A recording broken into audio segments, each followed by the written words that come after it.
Well, now on the programme, it's time for today's perspective. And we're going to talk once again to a guest who we spoke to first only 6 weeks ago, something we don't usually do. Zahra Legris joins us on Perspective, live from Khan Yunis in the south of Gaza. She is a mental health activity manager for Médecins Sans Frontières. And during her 2 months there, she spoke daily to people, often children, who've been deeply traumatised by the war. Well, just over a week ago, she left Gaza and she joins us now from Dublin. Thanks very much for joining us once again on the programme. I mean, I have to start by asking about the events of the last few days. We've had estimates of more than 200,000 now northern Gazans heading back to the north from the south where you were. And presumably when you were in the south, you talked to many of these people who are now returning home. How much of a relief do you think it will be to them to be able to go back, if not to their homes, which may well have been destroyed, but at least to the area that they're used to and they call at home? Yeah, certainly it was a large part of the conversation about whether they could return home, whether it would be possible to go back up to the north. I'm not sure how much of a relief it is, because I don't think that they're returning to huge amounts of what they would remember. But I know that this was a big part of what people wanted. And it doesn't surprise me that sheer volumes of people were waiting to go up. Yeah, of course it doesn't. Yeah, it doesn't, as you say, solve all the problems overnight. Many of them have lost their homes, they've lost family, they've lost friends. I mean, it's going to take an awfully long time to rebuild, isn't it? Yes.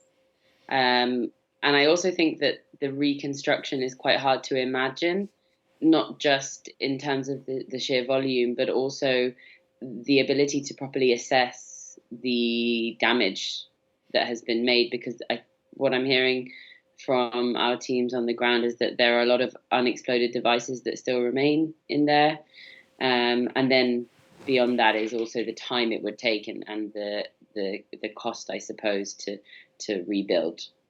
How will your colleagues, knowing how they work and how you worked when you were there, be trying to help them with all of that?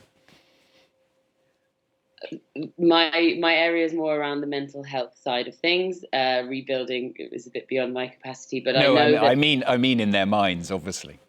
Yes, yeah. I think that what I have learned from spending the short time I spent in Gaza is that people of Gaza and Palestine, they're very much attached to their land and living with their land, fishing, farming, being there in community. So I think actually coming together and being able to see the damage, assess for themselves, is part of that healing. I think also it's important to mention the grief and the loss that has happened over the course of the war, and what this means to people to be able to go back to places where their loved ones might be buried under rubble and be able to start the grieving process properly.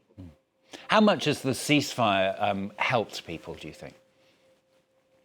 I think it's a relief to stop being constantly targeted, moved, displaced, and fearing for life, food security, and all these other things.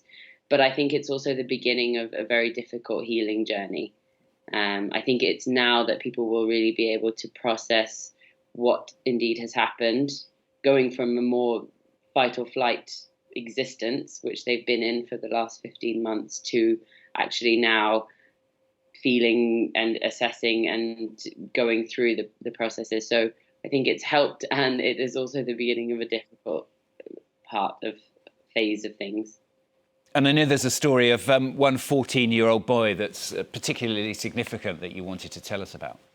Yes, I was reflecting on all the many people I met and the stories that have stayed with me. And there was a young man, I mean, he's 14, but he really had matured so much over the course of the war, who I met in Nasser Hospital, who was there for a few days. And before this, our plastic surgeon said that he needed a medical evacuation. And his story was that he had been in the north of Gaza for a long time with an open fracture, sitting in a hospital, unable to be evacuated or properly treated because they didn't have the resources up there for about 100 days until he made his way down towards the south and towards the specialist hospitals. And at that point, a medical person will tell you that it's quite difficult to properly heal the wound. So he was listed for medical evacuation. And unfortunately, his mother and sister were not approved to go with him. And what struck me really about him was how strong he was holding on, and how his main concern, because of the loss of many of the male members of his family, were about maintaining support for his mother and his sister. And it was when we sat with him and we said, this is your time now to heal your body and your mind. We're here for you. We're here for your mother. We're going to support her as well. You're with us until you go. It's difficult to be able to say that we'll advocate and support his mother joining, because we have little control over it. But his reaction to all of that was actually just to break down and cry, almost out of relief of not being burdened with that responsibility of looking after his mother and his sister, even though he was in such a dire physical situation himself. And I think that really highlights all the different aspects and how complicated it is to look after somebody's mental health and physical health in this situation. It brings up the issues that have been perpetuated from the blockade between North and South, which is now lifted. It's the issues around opening borders for people to have medical evacuation, and also the amount of time it takes and the support that people need to actually process the thing that happened to them, because they're holding so much more. They're holding their safety, their home, their bodily autonomy. They're holding the needs of their family as well. And all of that has to be really supported before they can then actually just cry for themselves and heal. Yeah, one story, of course, of many that you could tell and could be told of the situation there. When you reflect on your 2 months there, what do you have in your mind? I mean, obviously it was of being in a very, very traumatic situation. I mean, do you feel like you were able to do your best to help the situation?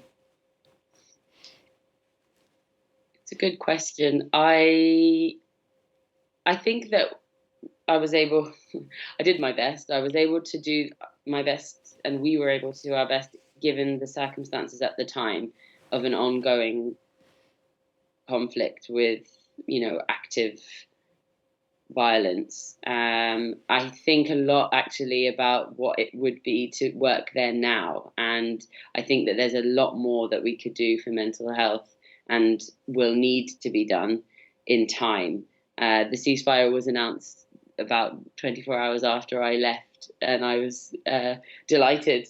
And also, there was a sense of feeling like I'm missing out on something that is now really ready for mental health intervention. But again, these things take time to assess, and there's a lot of uncertainty around if it will hold. I really hope it does, but also what that means for the population, where they might go. MSF, we tend to follow the flow of population and the needs of the population. It's a really tricky situation because there's a lot of uncertainty. Zahra Legris, good to talk to you once again on the programme. Mental health activity manager for Médecins Sans Frontières, back there in Dublin after spending 2 months in Gaza. She came back just a couple of weeks ago. Thanks very much once again. Now we're going to move on to our focus report on the programme now. And as the world struggles to become more environmentally friendly, the clothing industry is notably under the spotlight. Now that therefore means India, which is the world's leading organic cotton producer that controls 51% of global production. Well, now then the 5th largest economy in the world has set its sights on becoming a major player in the textile industry's green transition. So how is India overcoming the necessary logistical challenges? Well, for France 24, Selma Dawi